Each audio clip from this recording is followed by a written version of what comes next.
me Vanya Fatma, and I am starting with Vanya with Next Bite. That's my podcast name. And आज के जो हमारे guest हैं, he is very amazing and he is very cooperative. And इनका जो business है, that is Spark Visa Consultancy और SBS Education Consultant. And his name is Shahzeb Rais. So welcome करते हैं Shahzeb Rais. आप बताएं कैसा जी, है थैंक यू आज सो का? Much for having me. Thank you for having on your show. Okay, so सबसे पहले तो आप मुझे ये बताएं कि लाइक आपने जो अपनी जर्नी स्टार्ट की साहब, लाइक आपने क्या ऐसी थिंकिंग की कि लाइक मुझे वीजा कंसल्टेंसी की तरफ जाना चाहिए या एजुकेशन कंसल्टेंसी की तरफ जाना चाहिए? ये एक इंस्पिरेशन मिला था मुझे अपनी करियर से, जो क्या हवाले से बेसिकली हुआ ये था कि मैंने टेक्सटाइल इंजीनियरिंग की थी 2005 से 2009 में। और फिर जब मैंने 2009 में अपनी प्रोफेशनल लाइफ में आया तो मुझे अंदाजा हो सका कि जो टेक्सटाइल इंडस्ट्री है वो मेरे लिए बनी ही नहीं है बेसिकली। तो अंदाजा ये हुआ कि मैंने 4 साल की स्टडी की विदाउट एनी करियर काउंसलिंग। और जब मैं टेक्सटाइल इंडस्ट्री में आया तो मुझे अपने स्किल्स को देख के अंदाजा हुआ कि शायद मैं टेक्सटाइल इंडस्ट्री के लिए नहीं हूँ। तो फिर मुझे अंदाजा हुआ कि बहुत सारे जो मुझ जैसे लोग हैं जो फैमिली के कहने पे या किसी कजन्स के कहने पे या अपने सीनियर्स के कहने पे जो है वो अपने करियर को अडॉप्ट जरूर कर लेते हैं, लेकिन वो उस करियर के लिए बने नहीं होते बेसिकली।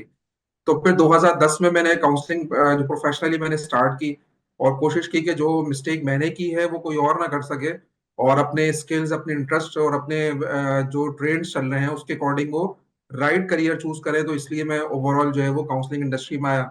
फिर बहुत सारे प्रोजेक्ट्स किए, यूएस हेड के प्रोजेक्ट मैंने काउंसलिंग के किए, डांडा फाउंडेशन के किए, और फिर मैंने मल्टीपल प्रोजेक्ट्स मतलब पाकिस्तान में, पाकिस्तान के बाहर काउंसलिंग के प्रोजेक्ट्स मैंने परफॉर्म किए। That's great, that's great. अच्छा, दूसरा सवाल लाइक मैं ये करूंगी कि जैसे स्टूडेंट्स को ना बहुत ज्यादा चैलेंज फेस ये करना होता है कि वो वीजा रिजेक्शन का बहुत ज्यादा प्रॉब्लम होता है। तो ऐसी कौन सी वजह है जो स्टूडेंट वीजा रिजेक्ट हो जाता है? अच्छा, देखिए दोनों फैक्टर्स हैं, एक्सटर्नल भी और इंटरनल फैक्टर, दोनों इसमें जरूरी हैं उसको जज करना और उसको इवेलुएट करना। इंटरनल फैक्टर्स जो है वो यानी कि जो बच्चा खुद जो परफॉर्म कर रहा होता है, पहले उसको हम डिस्कस करते हैं। उन फैक्टर्स में मल्टीपल फैक्टर्स हैं। बच्चे दो तीन चीजों में बड़ा अट्रैक्ट होते हैं। पहली तो इंपॉर्टेंट चीज बच्चों के लिए अट्रैक्शन में होती है कि हमें कम से कम फीस के कॉलेज या यूनिवर्सिटी में एडमिशन मिल जाए। या कहीं पर ऐसे जैसे इटली की एक एग्जाम्पल हम लेते हैं कि इटली में अगर बच्चे को कोई फीस नहीं पे करनी पड़ रही तो बच्चा अब नेक्स्ट स्टेप की तरफ जा रहा है कि चले फीस तो नहीं पे करनी पड़ रही, लेकिन कहीं अगर हमें स्टेपेड अगर मिल रहा हो तो ऐसा हमें कोई ऑप्शन दिखा दें। तो देखें, जहां पर लीस्ट ऑप्शन की तरफ हम हमेशा जाते हैं कि कम से कम कॉलेज या यूनिवर्सिटी में हमें एडमिशन मिल जाए, तो वो कहीं ना कहीं आगे जाके प्रॉब्लम क्रिएट कर सकता है और उसमें वीजा रेशो चांसेस बहुत कम होते हैं। सही अच्छा, कह। दूसरा जो इम्पोर्टेंट फैक्टर है, ये तो जो फाइनेंशियल फैक्टर है, इसके अलावा भी जो फैक्टर है कि जिसका 54% है, 48% है, लेकिन वो अपनी ड्रीम्स देखते हैं अमेरिका की कि हमें अमेरिका भेज दें, तो ये अनरियलिस्टिक एक अप्रोच हो सकती है। और तीसरी जो चीज है वो आइल्स का स्कोर है या जो इंग्लिश प्रोफिशिएंसी कहलाता है। जी। लोगों का मानना ये होता है या लोग डरते हैं इस बात से, बच्चे डरते हैं इस बात से कि हमें आइल्स नहीं करना, हमें कोई इंग्लिश प्रोफिशिएंसी नहीं करना, हमें कोई ऐसा ऑप्शन बता दें जो बगैर इंग्लिश प्रोफिशिएंसी के हम किसी इंग्लिश स्पीकिंग कंट्री में चले जाएं, जो थोड़ा सा अनरियलिस्टिक भी है। तो ये हाँ। तीन चार बच्चे जो मिस्टेक कर रहे होते हैं और इस एतबार से वो वीजा रिफ्यूजल की तरफ आता है। और एक्सटर्नल जो फैक्टर्स हैं वो अपने भी कंट्री के कुछ पॉलिसीज होते हैं और उनका एक कोटा सिस्टम होता है ईयरली बेसिस पे, तो वो कोशिश ये करते हैं कि अच्छे प्रोफाइल्स को, क्योंकि number of applications across the world ज्यादा होती हैं और जो बच्चा अप्लाई ज्यादा कर रहा होता है लेकिन एडमिशंस कम होते हैं, जिसकी वजह से उनका अपने स्क्रूटनी प्रोसीजर ज्यादा होते हैं। तो हर कंट्री की अपना एक वीजा परसेंटेज है। सही सही सही। अच्छा, do you think people that they only travel another company for the secure future? Like सिर्फ लोग इसीलिए ट्रैवल करते हैं कि सिक्योर फ्यूचर हो जाए या और भी कोई खास वजह होती है? अच्छा, देखिए जब भी मैं इस इंडस्ट्री में आया हूँ 2014 से लेकर अभी तक, पिछले 11 साल में, जो प्रोफेशनल्स होते हैं जो हमारे पास इमिग्रेशन के लिए आते हैं उनका अप्रोच थोड़ा डिफरेंट होता है, स्टूडेंट्स का थोड़ा डिफरेंट होता है। हम्म। प्रोफेशनल्स का अप्रोच ये है कि क्योंकि हमारे पास वो लोग भी जिनकी 3 मिलियन पर मंथ के हिसाब से पाकिस्तान में जॉब भी होंगी, उसके बाद भी वो माइग्रेट करना चाहते हैं। तो इट इट डजेंट मीन कि वो अमाउंट के लिए माइग्रेट कर रहे हैं। उनको दो इश्यूज हैं जो मैंने आज तक एवेल्युएट किए। पहला उनका इशू है कि कोई सिक्योरिटी कंसर्न्स उनको होते हैं कि पाकिस्तान में सिक्योरिटी इश्यूज हैं, बच्चे किडनैप हो जाते हैं या जो है वो यहाँ पर जितना भी अर्न कर लें लेकिन छीना झपटी ज्यादा है यहाँ पर। और दूसरा जो उनका कंसर्न होता है वो बच्चों की अच्छे मुस्तकबिल के लिए होता है कि वो चाहते हैं कि हम पाकिस्तान में तो हमने टाइम स्पेंड कर ही लिया, लेकिन बच्चों के अच्छे मुस्तकबिल, अच्छा फ्यूचर हम जो है वहां पर देखते हैं। तो प्रोफेशनल्स के लिए जो फैक्टर्स हैं वो ये हैं। और बच्चा जो जाना चाहता है वो बेसिकली पाकिस्तान में एक तो एजुकेशन सिस्टम इतना स्ट्रांग नहीं है, और दूसरी जो बड़ी वजह होती है वो ये होता है कि हम कहीं पर भी अगर जाते हैं किसी कंट्री में तो हम परमानेंट रेजिडेंसी वहां की ले सकें। और अगेन वही जो एक प्रोफेशनल का पॉइंट ऑफ व्यू होता है वो स्टूडेंट का भी बन जाता है। ठीक ठीक, सही कह रहे हैं आप। अच्छा, if a student is like financially struggle ना, सो बट उनका ड्रीम है कि वो बाहर जाके पढ़ें, तो what should be you advice them? बिल्कुल ऐसा ही है कि ड्रीम तो देखिए हर एक का बाहर जाकर पढ़ना और बाहर की लाइफ को एंजॉय करना, उसको प्रिविलेज लेना, उसका वो बिल्कुल ड्रीम होता है हर एक का। बिल्कुल बिल्कुल। लेकिन जो स्ट्रगल कर रहे होते हैं, फाइनेंशियली स्ट्रगल कर रहे होते हैं, तो मुख्तलिफ ऑप्शंस अवेलेबल होते हैं। हाई बजट कंट्रीज भी हैं, मिड बजट कंट्रीज भी हैं, लो बजट कंट्रीज भी हैं। बिल्कुल। तो डिपेंड करता है कि वो किस तरह के ऑप्शंस को अडॉप्ट करते हैं अपने बजट के अकॉर्डिंगली। कहीं ना कहीं उनका ऑप्शन जरूर निकल जाता है। लेकिन मैं बिल्कुल क्लियरली ये बात बताता हूँ, क्योंकि जो एक पॉइंट ऑफ व्यू कंसल्टेंट्स ने मार्केट में बनाया हुआ होता है, जो सुनहरी ख्वाब या ग्रीन बाग उनको दिखाए हुए होते हैं, तो वो ये दिखाए होते हैं कि आपने बस ये इन्वेस्टमेंट करनी है और आप वहां जाके बहुत अर्न कर लेंगे, बहुत अच्छी जिंदगी हो गई ऐसे ही आपकी। है, बिल्कुल ऐसे जबकि ही ऐसा नहीं है। अगर आप फाइनेंशियल ऐसे ही। स्ट्रगल यहाँ कर रहे हैं तो आप वहां पर भी फाइनेंशियल स्ट्रगल करेंगे। तो मैं ये समझता हूँ कि जिसके पास बजट कम होता है, हम यूजुअली उनको रिकमेंड नहीं करते कि आप अपने बाहर के ख्वाब देखें, क्योंकि इसमें हर स्टेप में कहीं ना कहीं कॉस्ट एंगेज है। अगर आप यहाँ से एडमिशन लेते हैं, वीजा लेते हैं, वीजा के बाद पॉकेट मनी आपको रिक्वायर्ड है। जब वहां पहुंचते हैं तो इनिशियल आपको स्ट्रगल आपको करनी पड़ती है, चैलेंजेस फेस करने होते हैं, और उसके बाद की भी एक अलग लाइफ है। तो कहीं ना कहीं फाइनेंशियल रिक्वायर्ड होते हैं। तो जो जिनके पास बजट्स नहीं होते या लो बजट्स होते हैं, हम उनको रिकमेंड ही नहीं करते बाहर के हवाले से। बिल्कुल। क्योंकि मैं भी ये कहूंगी, लाइक अगर स्टूडेंट या कोई भी यहाँ पे 50% भी फाइनेंशियली स्ट्रगल कर रहा है, तो उसको वहां जाकर अल्टीमेटली यहाँ पे लाइक 80 to 90% स्ट्रगल करना ही पड़ता है। बिल्कुल ऐसे ही है, दोनों जगहों पे स्ट्रगल है, ऐसा नहीं है कि वहां जाके स्ट्रगल नहीं है। ठीक कह रहे हैं। अच्छा, मैं ये भी एडवाइस करूंगी कि लाइक आप कहाँ जाना प्रेफर करेंगे स्टूडेंट्स को, like UK, USA, Canada. Like उनको होता है कि हम कनाडा में जाएं, तो कनाडा में क्या फैसिलिटीज हैं फॉर दी स्टूडेंट्स, या उसके डिफरेंट कंट्रीज में क्या फैसिलिटीज हैं? अच्छा, सबसे पहले तो ना बच्चे का ऑब्जेक्टिव हम रीड आउट करते हैं कि उसका ऑब्जेक्टिव क्या है। हमारी अनफॉर्चुनेटली पाकिस्तान में जो स्टूडेंट्स आते हैं उनका मेन ऑब्जेक्टिव पढ़ना नहीं होता। उनका बिल्कुल ऑब्जेक्टिव होता है सेटलमेंट का। ऐसे वो तो ही। सिर्फ एक ऑप्शन ढूंढ रहे होते हैं कि हम पाकिस्तान से बाहर जो किस तरीके से निकल सकते हैं। तो इसीलिए तो उसमें उसमें फिर ऑप्शंस जो देखे जाते हैं, जैसे मैंने बताया कि हाई बजट कंट्रीज है, मिड बजट है, लो बजट है। हाई बजट में Australia, Canada, UK, USA, Ireland है। फिर मिड बजट के अंदर टर्की है, जो मलेशिया है, रशिया है, जो जर्मनी है, यूरोपियन के काफी सारे कंट्रीज हैं, पोलैंड वगैरह है।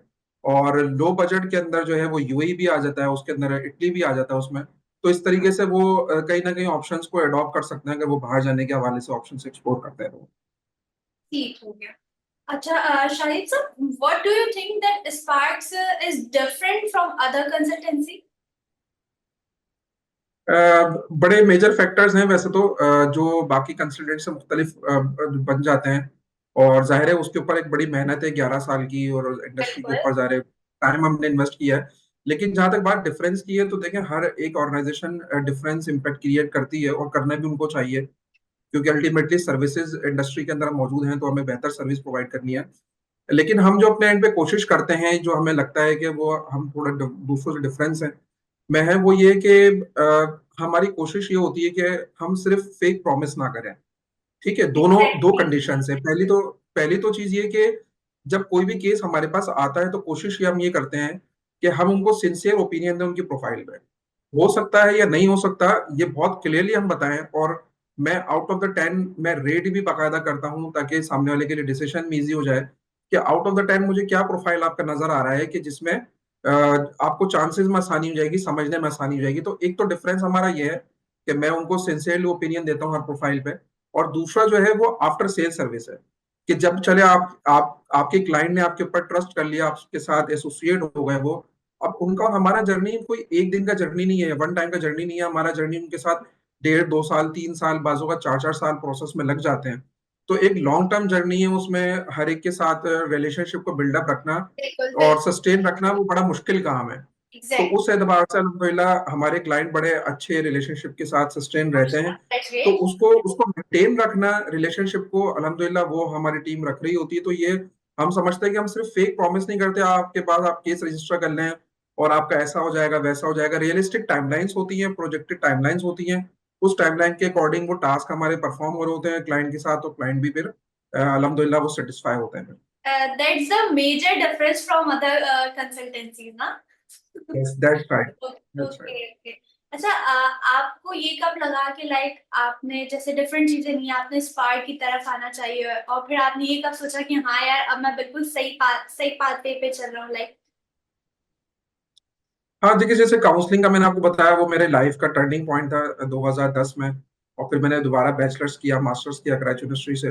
और 2013 में मेरी एक जो फर्म के अंदर ट्रेनिंग हुई, और वो स्टूडेंट वीजा और इमिग्रेशन की फर्म थी। वहाँ मैंने जब 6 मंथ्स की ट्रेनिंग स्टार्ट की अपनी, तो मुझे लगा कि काउंसलिंग, क्योंकि काउंसलिंग एक ऐसी फील्ड है, और ये जो फिर उसके बाद स्टूडेंट वीजा इमिग्रेशन, क्योंकि काउंसलिंग का मेरा मतलब ये है कि मैं लोकल काउंसलिंग कर रहा था कि पाकिस्तान में एक स्टूडेंट के पास जो पाकिस्तान में यूनिवर्सिटीज हैं, वो भले वो गवर्नमेंट यूनिवर्सिटीज हैं, प्राइवेट यूनिवर्सिटीज हैं, अगर वो बच्चा सिविल इंजीनियर बनना चाहता है तो पाकिस्तान में कौन कौन सी यूनिवर्सिटीज हैं जो उस परसेंटेज के अकॉर्डिंग उसको सिविल इंजीनियरिंग में एडमिशन दे सकती हैं। उसके बिल्कुल एप्टीट्यूड टेस्ट किस तरीके से हो सकते हैं, उसके एप्टीट्यूड टेस्ट में नेगेटिव मार्किंग होती है नहीं होती, उसकी बिल्कुल। फीसिस क्या है, वो मैं सारा गाइडलाइन ऑलरेडी दे रहा था। तो अब जब मैंने ये सीखा कि मैं ऑलरेडी लोकल स्टूडेंट्स को गाइडलाइन दे रहा हूँ, तो फिर मैंने सोचा कि इंटरनेशनल स्टूडेंट्स को के लिए भी गाइडलाइन दी जाए। और क्योंकि हमारी इंडस्ट्री वो है कि मैं ये चाहता हूँ कि डेली बेसिस पे कोई लर्निंग हो। अब बिल्कुल कोई दैट्स एचआर की फील्ड है, कोई मार्केटिंग मार्केटिंग की फील्ड है, या बहुत सारी इंडस्ट्रीज ऐसी हैं कि आप डेली बेसिस पे रूटीन वर्क करते हैं। मुझे रूटीन वर्क करना अच्छा नहीं लगता। मैं समझता हूँ कि काउंसलिंग एक ऐसी इंडस्ट्री है कि जो डेली बेसिस पे आपको एक नई चीज लर्न करते हैं। तो इस एतबार से मुझे लगा कि मुझे लोकल के साथ तो मैं काम कर ही रहा हूँ, लेकिन इंटरनेशनली इमिग्रेशन के अंदर मुझे स्टूडेंट वीजा के अंदर लोगों को गाइड करना चाहिए बेहतर अंदाज में, कि वो किस तरीके से अपना करियर जो है वो इंटरनेशनली एक्सप्लोर कर सकते हैं। ग्रेट। अच्छा, मुझे आपकी ना सारी बातों में ये वाली बात बहुत अच्छी लगी कि आपको अपना टर्निंग पॉइंट समझ आ गया और आपको ये अपना पाथवे अच्छा लगा कि अब मुझे कंसल्टेंसी की तरफ जाना चाहिए, कि 9 to 5 जॉब करने से बेहतर है कि इंसान को अपना बिजनेस करना चाहिए। दैट्स बिल्कुल ग्रेट। ऐसे ही है। बिल्कुल ऐसे ही। अच्छा, what's your future planning for SBS और स्पार्क? क्या आप क्या चाहते हैं कि और कौन से लेवल पे जाना चाहिए? हाँ जी, बिल्कुल आपने बड़ा अच्छा सवाल किया, क्योंकि फ्यूचर प्लानिंग किसी भी बिजनेस में होना बहुत इंपॉर्टेंट है। और एग्जैक्टली। जब भी जो आपकी जितने जो प्रोजेक्शंस आपके स्ट्रांग होंगे, स्ट्रेटेजिक प्लानिंग होगी, उतना अच्छा आप परफॉर्म भी कर सकते हैं अपनी लाइफ में या अपनी प्रोफेशनल लाइफ में। तो उस बिल्कुल। एतबार से हमारा एक रिसर्च एंड डेवलपमेंट डिपार्टमेंट है, जिसमें हम फ्रीक्वेंटली जो है वो रिसर्च करते रहते हैं मुख्तलिफ वीजाज के ऊपर, कि अब हमें अपकमिंग वीजाज कौन कौन से जो है वो स्टार्ट लेने हैं। जैसे जब EB2 NIWA का अमेरिकन इमिग्रेशन का प्रोग्राम है, जब ये पाकिस्तान के लिए एलिजिबल हुआ अक्टूबर 2021 में, तो हमने इसके ऊपर पहले डिटेल रिसर्च की 4 महीने, फिर फरवरी 2022 में इसको लॉन्च किया। फिर इसके अलावा जब जर्मनी का अपॉर्चुनिटी कार्ड एक प्रोग्राम है, ये जब जून 2024 के लिए जर्मनी ने लॉन्च करने का अनाउंस किया, जो कि मई 2024 में अनाउंस किया था, 1 महीने पहले, तो हमने इसको पूरा डिटेल रिसर्च किया और फिर इसको जून 2024 में लॉन्च किया पाकिस्तान में। तो इसी एतबार से हम आगे भी रिसर्च को लेके चल रहे हैं। मुख्तलिफ वीजाज हैं जिसमें अब जो हमारे अपकमिंग प्लान है इंशाल्लाह वो फ्रीलांसर वीजा और इंशाल्लाह स्टार्टअप वीजा के ऊपर अभी हम वर्किंग कर रहे हैं। और मुख्तलिफ कंट्रीज का हम एक्सप्लोर कर रहे हैं कि जो फ्रीलांसर्स होते हैं, IT प्रोफेशनल्स हैं, जो पाकिस्तान में बैठ के अर्निंग कर रहे हैं, तो अगर कि वो फैमिली के साथ मूव होना चाहते हैं, या कोई स्टार्टअप के तौर पे जाना चाहता है, किसी के पास अपना अच्छा बिजनेस आइडिया है, मुख्तलिफ कंट्रीज हैं जो स्टार्टअप वीजा और फ्रीलांसर वीजा ऑफर करते हैं। तो बिल्कुल। इस एतबार से अभी हमारी कुछ पाइपलाइन में हमारी रिसर्च चल रही है, और इंशाल्लाह हम टाइम बाय टाइम इसको लॉन्च करेंगे इंशाल्लाह। That's great. अच्छा, मेरे एक और सवाल, like if someone start to want to start visa consultancy, that what they should first step they take? हाँ देखिए, अगर के वैसे तो कोई भी जा रहा है, अगर बिजनेस इंडस्ट्री के अंदर आता है और अगर वो बिजनेस करना चाहता है, तो वैसे ही बिल्कुल। डिफरेंट कॉमन फैक्टर्स होते हैं। लेकिन स्पेसिफिकली अगर हम बात करें वीजा कंसल्टेंसी की, बिल्कुल। तो वीजा कंसल्टेंसी में जो सबसे बड़ा चैलेंज है और सबसे बड़ा जो पॉइंटर है जो लर्न करने के लिए जरूरी है, और जिसको फर्स्ट अपने प्रायोरिटी पे रखना जरूरी है, वो ट्रस्ट लेवल है। ठीक है। हमारा जो बिजनेस है ना वो पूरा ट्रस्ट लेवल पे बिल्डअप होता है, ठीक है। क्योंकि जो हमारी वीजा कंसल्टेंसी पे डैमेज है अक्रॉस द कंट्री, कि जनाब स्कैम्स बहुत हैं, फ्रॉड्स हो जाते हैं लोगों के साथ, अमाउंट लोगों के लेकर, और वो जो वाइप ऑफ हो जाते हैं कंसल्टेंट्स। बिल्कुल तो बिल्कुल। उस एतबार से इट मीन्स कि आपका ट्रस्ट लेवल जो है बहुत इंपॉर्टेंट है। अगर के आप न्यूली इस बिजनेस में आना चाह रहे हैं तो या तो आपकी पर्सनल मार्केट वैल्यू बहुत अच्छी हो, फेस वैल्यू आपका अच्छा हो, तो आप सरवाइव कर सकते हैं। वरना नए नाम पे, क्योंकि मैं खुद भी अवेयरनेस सेशन इस हवाले से बहुत करता हूँ कि आपने नए कंसल्टेंट्स के ऊपर ट्राई एंड टेस्ट नहीं करना है। वो आपके साथ ट्रायल बेसिस के ऊपर केसेस ले रहे होते हैं, और अपना वो जब एक्सपीरियंस कर लेते हैं तो आपका केस रिफ्यूज हो चुका होता है, वो एक्सपीरियंस करके आगे बढ़ चुके होते हैं। तो इस एतबार से जो है वो आपका कहीं ना कहीं ट्रेनिंग होना जरूरी है। जाहिर है, जब मैं भी बिजनेस में आया तो मैंने भी एक प्रोफेशनल मैंने ट्रेनिंग ली, और एक जो है ऑस्ट्रेलिया और कनाडा के रजिस्टर्ड जो माइग्रेशन एजेंट्स थे उनके अंडर में मैंने वर्किंग करके कुछ मैंने ट्रेनिंग्स ली हैं। और जो भी हम जो सर्विसेज हम ऑफर करने वाले होते हैं या करने स्टार्ट करते हैं, उससे पहले हमारी इंटरनल वर्किंग क्लियर होती है। बिल्कुल हम फुल फ्लैश इंफॉर्मेशन के साथ रेडी बैठे हुए होते हैं। तो मैं समझता हूँ कि कोई भी इस बिजनेस में आना चाहता है तो सबसे पहले उसको ये आइडिया हो कि हम ट्रस्ट लेवल क्लाइंट का कैसे बिल्डअप कर सकते फिर हम इसको ग्रो करते हैं थ्रू दी ट्रस्ट। हैं। जी, पहले तो ज़ाहिर ट्रस्ट लेवल इंपॉर्टेंट है, एंड देन उसके बाद अगर हम आगे लेट से अगर हमने स्टार्ट ले लिया है इस बिजनेस के अंदर, तो फिर आपकी जो मल्टीपल चीजें हैं जिसके अंदर आप ट्रस्ट बिल्डअप के लिए, जो मैं समझता हूँ सबसे इंपॉर्टेंट चीज है वो कंपनी रजिस्ट्रेशन है। क्योंकि तकरीबन अनफॉर्चुनेटली पाकिस्तान में जितनी कंपनीज काम कर रही हैं उसमें से मेरा अंदाजा ये है कि 17 से 18% कंपनीज जो है वो बाकायदा तौर पर रजिस्टर्ड है। बाकी अनरजिस्टर्ड फर्म्स हैं जो कि अपनी लोकेशंस कुछ आने वाले टाइम में चेंज करते रहते हैं, जिसकी वजह से उनका ट्रस्ट लेवल बिल्डअप नहीं होता। और जब एक ट्रस्ट लेवल अगर आपका क्रिएट मार्केट में हो जाता है तो फिर आपकी नॉलेज और इन्फॉर्मेशन बहुत इंपॉर्टेंट है। उसकी बड़ी मेजर वजह बताता हूँ कि जो आपके पास कोई भी पोटेंशियल कस्टमर आ रहा है ना, वो बिल्कुल। 10 लोगों से मिलकर, वो 10 लोगों की इंफॉर्मेशन लेकर आ रहा है। लेकर और आना है। यूट्यूब की वीडियोस हैं, इसके अलावा ऑफिशियल फोरम्स हैं, वो बहुत सारी चीजें स्टडी करके आ रहे हैं। तो जो सेकंड इंपॉर्टेंट चीज है ना ट्रस्ट के बाद, वो है आपका कि आपने जो नॉलेज है ना वो बिल्कुल ट्रेंड्स के साथ आपने अपडेटेड रखनी है। इंडस्ट्री नॉलेज आपके पास होना बहुत जरूरी है। बिल्कुल इवन समटाइम्स हमारे साथ तो ऐसा भी होता है कि आज मॉर्निंग में कोई अपडेट आई और इवनिंग में हमारे पास कोई क्लाइंट आके बैठा और वो डिस्कस कर रहा होता है कि आज ये अपडेट आई है। और अगर ये बात कंसल्टेंट को ही नहीं पता होगी तो वो फिर अच्छी बात नहीं है कि आप इस इंडस्ट्री में बैठे हो और आप अपनी इंफॉर्मेशन से अपडेटेड नहीं है। सही, बिल्कुल सही कह रहे हैं, क्योंकि कोई भी क्लाइंट आपके पास विदाउट रिसर्च तो नहीं आएगा। वो रिसर्च करके आएगा, 10 जगह से पूछ के आएगा, फिर वो डिसाइड करेगा कि हाँ यार हमें स्पार्क में क्या चीज नहीं मिल रही है। ऐसा ही है। बिल्कुल ऐसी है। वो जजमेंट भी कर रहे होते हैं कि आप कितना अपडेटेड है इन्फॉर्मेशन से। तो बिल्कुल। अगर आप उनको लगेगा कि हाँ वाकई आपने आज की इन्फॉर्मेशन को आज ही आपने उसको रिस्पॉन्स भी किया है, तो इट मीन्स कि आप अपडेटेड है इन्फॉर्मेशन से। जी। अच्छा, अगले 5 सालों में, मैं अगले 5 सालों की बात करूँ, लाइक अगले 5 साल में वीजा कंसल्टेंसी या हमारी जो एजुकेशनल कंसल्टेंट है तो वो उसका क्या ट्रेंड होगा, कैसा होगा? अगर हम सिर्फ स्टूडेंट वीजा की बात करें तो स्टूडेंट वीजा का ट्रेंड बेहतर होगा, और मजीद इससे ज्यादा बेहतर होगा। अनफॉर्चुनेटली हमारे यहाँ मीडिया इंडस्ट्री के अंदर न्यूज़ेस जो पब्लिश होती है ना हम्म। कि पाकिस्तान से इस साल जो है वो 7 लाख लोग माइग्रेट कर गए या 8 लाख लोग बिल्कुल। माइग्रेट कर गए। ऐसे ही है। और हर साल मीडिया उसको बढ़ा के बता रहा है, और ऑल दो ऐसा है भी इंडस्ट्री के अंदर। लेकिन ये कोई नई बात नहीं है। ये जो माइग्रेशन होना ये हुजूर सल्लल्लाहु अलैहि वसल्लम के जमाने से है कि लोग जो है वो तिजारत की गर्ज से जो है वो माइग्रेट करते थे एक कंट्री से दूसरे कंट्री या शहर से शहर में। और इस टाइम पर जो पाकिस्तान में 0.7% टोटल जो है या 3.7% इसका जो है टोटल माइग्रेशन लेवल है, जो कि कुछ ज्यादा नहीं है। तो हम ये समझते हैं कि आने वाले टाइम पे लोग इससे ज्यादा माइग्रेट करेंगे। उसकी एक दो वजूहात हैं। एक तो अगेन हमारा एजुकेशन सिस्टम इतना स्ट्रांग नहीं है, और दूसरी वजह यही है कि लोग बाहर अपने अच्छे मुस्तकबिल के लिए जाना चाहते हैं, जो कि किसी भी तरह जो बुरी बात नहीं है। बेसिकली वो उनके लिए उनके फ्यूचर के लिए बेहतर तो है, तो वो कर ये सकते थिंकिंग है कि उनका फ्यूचर वहां पे जाके सेव हो रहा है। हैं। बिल्कुल ऐसे ही है। उनको लगता है कि जो उनको राइट्स पाकिस्तान में नहीं मिल रहे हैं, वो उनको बिल्कुल लगता है कि वहाँ उनके राइट्स का जो है कहीं ना कहीं रिस्पेक्ट जरूर उनके उनके राइट्स को बिल्कुल। मिलेगी। और वो कम से कम भले वो हैंड टू माउथ हो, भले वो $5,000 अर्न कर रहे हो, $5,000 स्पेंड कर रहे हैं, हम्म। लेकिन वो मेंटल स्ट्रेस उनके माइंड पे नहीं है। वो स्ट्रेस लेस होके जो है वो अपनी लाइफ वहां पे स्पेंड करते हैं, तो उनको ज्यादा बेहतर लगता है ये। ये चीज आपकी बिल्कुल सही है, क्योंकि कराची या पाकिस्तान में स्ट्रेस बहुत है। आप छोटे से छोटे अगर इलाके में भी जा रहे हैं तो आपको सबसे बड़ी तो ट्रैफिक का इशू आपको स्ट्रेस दे देता है, और फिर उसके उसके बोरो करने के बाद जब आप कहीं पे जाते हैं तो वहां पे आपको ऐसा लगता है कि आप बहुत सारा रास्ता जो है कवर कर कर आ रहे हैं। हालांकि वो रास्ता कोई ऐसे ज्यादा नहीं होता, लेकिन वो ट्रैफिक आपको इतना थका देता है कि फिर जहां हम जाते हैं ना तो वहां पे ऐसा लगता है हम बेदिली से जबरदस्ती बैठे हुए हैं।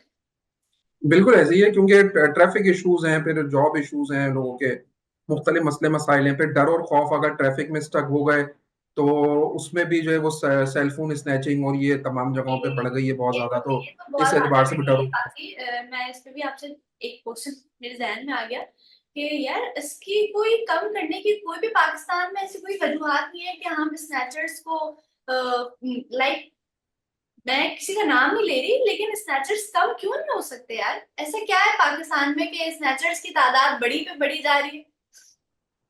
लाइक पाकिस्तान देखें गवर्नमेंट सिर्फ हमारा यही कुछ एक्शन नहीं ले रहा इस पे। नहीं, देखें उसकी सबसे बड़ी वजह यही है जो मैंने अभी आपको बताया ना, अनएम्प्लॉयमेंट जितनी बढ़ेगी ना किसी भी कंट्री के अंदर, या राइट्स फुलफिल नहीं होते किसी के, या राइट्स को रिस्पेक्ट नहीं दी जाती, हम्म। तो ये चीज इंक्रीज ही होनी है। क्योंकि जब गुनाह करना आसान हो जाता है तो गुनाहगार जो है वो जो डेफिनेटली बढ़ जाते हैं।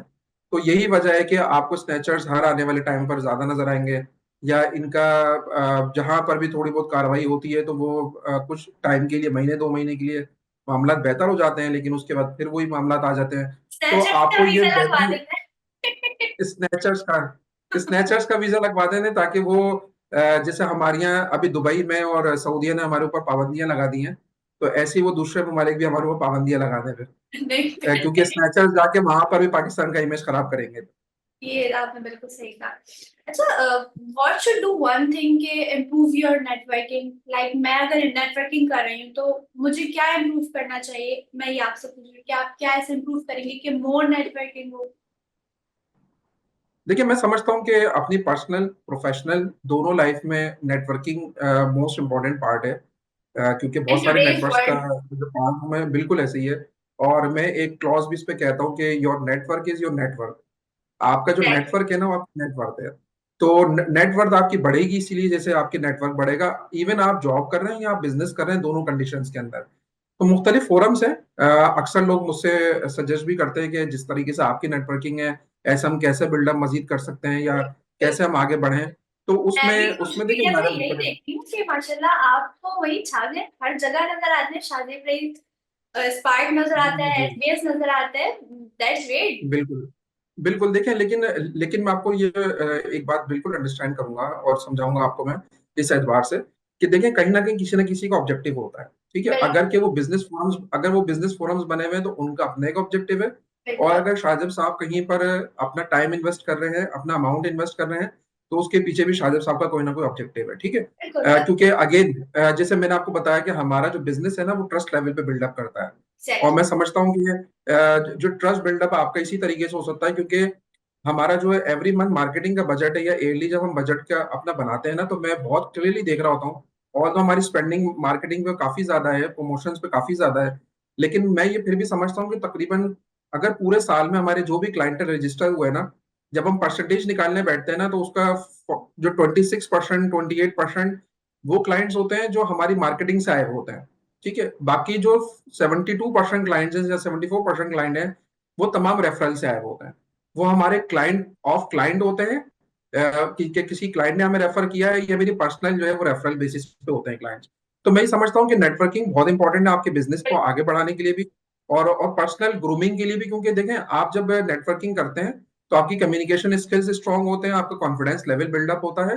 और इसके अलावा जब आप नेटवर्किंग करते हैं, तो जब आप आगे बढ़ेंगे तो आपको वो जो नेटवर्क होगा ना वो आपको कहीं ना कहीं बेनिफिट दे सकता है। हाँ, वो जब उस कंडीशन में बेनिफिट दे सकता है जब आपको पता हो कि मैं नेटवर्किंग कर क्यों रहा हूँ। जब तक ये बिल्कुल। ऑब्जेक्टिव क्लियर नहीं है, क्योंकि देखें पिक्चर्स बनवाना, या जो है वो डिनर पे चले जाना, लंच करना, ये हर एक का ऑब्जेक्टिव नहीं होता। एग्जैक्टली। वो तो हर बंदा घर में भी जो है वो कर रहा होता है, लंच डिनर वो माशाल्लाह हर पर्सन अपने घर में कर रहा होता है। लेकिन नेटवर्किंग बहुत इंपॉर्टेंट है। अपना विजिटिंग कार्ड जो बिजनेस कार्ड है अपना लाजमी जो कहीं ना कहीं शेयर करें। अपने आप को इंट्रोड्यूस करना आना चाहिए। बिल्कुल हमारे यहाँ एक और भी बड़ा मसला है कि लोग अपने आप को इंट्रोड्यूस नहीं करते। जब तक ऐसे। आप जो नेटवर्किंग में जाकर खामोशी से बैठकर वापस खामोशी से आ जाएंगे तो आपको कोई नहीं पहचानेगा। तो नेटवर्किंग के अंदर सबसे मोस्ट इंपॉर्टेंट चीज ये है कि आपको अपने दिल का डर और खौफ निकालना, जो निकाल के और शर्मिंदगी को निकाल के आपने कॉन्फिडेंटली अपने आप को जो है वो इंट्रोड्यूस करना है। आप तो उससे आपका जब नेटवर्क बिल्डअप होगा तो वो कहीं ना कहीं फ्यूचर बेनिफिट आपको दे सकता है। एग्जैक्टली। अच्छा, मेरा एक सवाल है कि लाइक लड़कियां बाहर जो जाती हैं तो उनके लिए वो सेफ है? लाइक अगर अप्लाई करती हूँ फॉर दी वीजा एजुकेशन के लिए मैं अप्लाई करती हूँ, तो क्या मैं अकेली जा रही हूँ तो इट्स सेफ? बिल्कुल ऐसे ही है, सेफ है, क्योंकि बहुत सारे ऐसे कंजर्वेटिव इन्वायरमेंट पाकिस्तान में है, या cities with in the cities भी हैं, या विद इन द फैमिलीज भी हैं, जहां बिल्कुल। पर जो विमेन एम्पावरमेंट नहीं है। तो विमेन एम्पावरमेंट की जब भी बात होती है तो वो विद इन द पाकिस्तान हो, वो बिजनेस में आना हो, वो आगे एजुकेशन लेना हो, या वो पाकिस्तान के बाहर से एजुकेशन लेना हो या बिजनेस करना हो, तो मल्टीपल खवातीन हैं, मल्टीपल फीमेल्स हैं, जो कि टाइम बाय टाइम बाहर जाती हैं। और उनका अगर आप लिटरेचर पढ़ेंगे जो परसेंटेजेस में होता है, जो कनाडा के फॉर एग्जांपल कनाडा का वीजा है तो उसमें बताते हैं कि अगर मेल जो वीजा अप्लाई कर रहे हैं 78% या 79%, तो 21% फीमेल्स भी हैं। अच्छा, हम सिर्फ 21% उन कंट्रीज की बात नहीं कर रहे जो फर्स्ट वर्ल्ड कंट्री है, ठीक है, वहां के ट्रेंड्स में इस तरीके से जो है बड़ी बात नहीं है। लेकिन पाकिस्तानी या जो है वो इस्लामिक इन्वायरमेंट के अंदर बाहर जाना, तो वो भी कोई बड़ी बात नहीं है। मैं तो हमेशा से ये सजेस्ट करता हूँ जो फीमेल्स को, कि वो अपनी लाइफ वैसे ही आगे लेके चले जैसा मेल जो लेके चल रहे हैं। किसी स्पोर्ट्स में एंगेज होना है, एक्स्ट्रा करिकुलर एक्टिविटी में एंगेज होना है, बाहर जाने का प्रोग्राम है, पाकिस्तान में बिजनेस करने का प्रोग्राम है, तो अपने आप को वो वैसी पैरेलल लेके चले जैसे एक बीइंग अ मैन जो लेके चलते हैं अपनी लाइफ को। That's great. मतलब ये आपकी थिंकिंग बहुत बहुत ही ज्यादा अच्छी है। लाइक अच्छा, सुन के अच्छा लगा, क्योंकि वरना अक्सर होते हैं लोग लाइक ऐसे भी कह देते हैं यार वो क्यों आगे बढ़ रही है, वो क्यों आगे जा रही है, इस तरह वो बाहर क्यों जा रही है। लड़कियों के बाहर पढ़ने पे बहुत ज्यादा काफी कंजर्वेटिव फैमिलीज होती हैं जो लड़कियों के बाहर पढ़ने पे एतराज करते हैं कि ये बाहर अकेले क्यों जाएंगी। That's great. अच्छा, जैसे हम एंटरप्रेन्योरशिप की अगर बात करते हैं जो कि बाहर भी बहुत ज्यादा मैं भी देख रही हूँ कि एक्सपेंड हो रहा है एंटरप्रेन्योरशिप के फील्ड्स पे, तो लाइक अगर हम यहाँ पे एंटरप्रेन्योरशिप की डिग्री ले लेते हैं तो वो बाहर वर्तेबल है?